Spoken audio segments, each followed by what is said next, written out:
بص، انا والله مع حريه الراي ومع ان اي حد من حقه يقول اي حاجه، بس الموضوع بقى سخيف قوي لما انت بتكون محطوط في بوزيشن بتقول فيه معلومات للناس.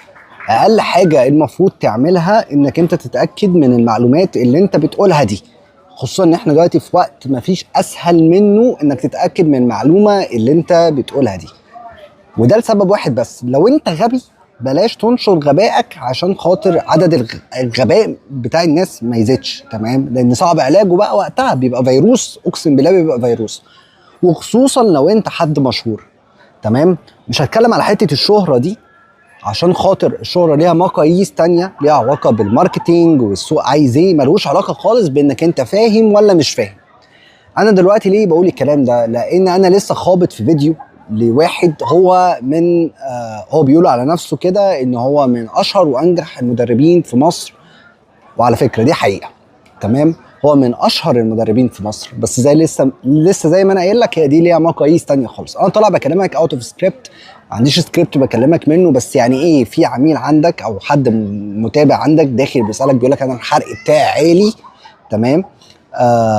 وانا فتره التضخيم، فاعمل كارديو ولا ما اعملش؟ فانت بمنتهى الثقه والهدوء اللي في الدنيا تقول له انت بس تعمل كارديو في فتره التضخيم في حاله واحده بس، انك انت عايز تاكل اكتر. غير كده لو الحرق بتاعك عالي فابعد عن الكارديو خالص، واداله بقى في النهايه المعادله السحريه، تمام؟ وانت بتعمل تضخيم اتمرن اقل وكل اكتر. يعني مين قال لك كده؟ تمام؟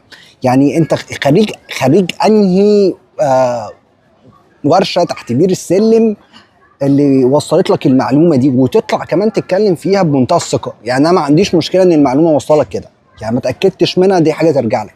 تطلع تتكلم فيها بمنتهى الثقه دي ازاي؟ يعني ايه ما تعملش كارديو لو الحرق عندك عالي؟ مين قال كده اصلا؟ انا طبعا ممكن اجيب الفيديو واحطه، في ناس بتعمل كده على فكره، تقعد تحطه في الفيديو بتاعها وتشهر بالناس. انا ما عنديش مشكله مع الموضوع ده، على قد ما مفيش اسهل انك انت تتصيد لحد الاخطاء بتاعته، تمام؟ تمسك له كده وتقف له على الواحده، ده ما فيش اسهل منها خالص يعني. بس انا مش هعمل كده، لان انا هدفي ان احنا نفهم مع بعض. انا مش بهاجم حد ولا يهمني حد، انا بس اللي هو ايه، انا اتمنى الناس من حواليا يبقوا فاهمين، تمام؟ فعشان خاطر كده بحب سؤال ليه، لانك انت لما تسالني ليه والاقي نفسي انا مش عارف الاجابه، المفروض انا اروح ادور على الاجابه، فانا اتحسن وانت تتحسن وكلنا نبقى زي الفل، تبقى سلسله كده من ناس فاهمه وواعيه لكن لما انت بتبقاش فاهم وتوصل معلومه غلط فالمعلومه بتنتشر، دي مصيبه سودة. طيب، بالنسبه للسؤال بقى للي اتسال للمتابع بتاعك مش المتابع بتاعي، يعني الكارديو وقت التضخيم ولو الحرق بتاعي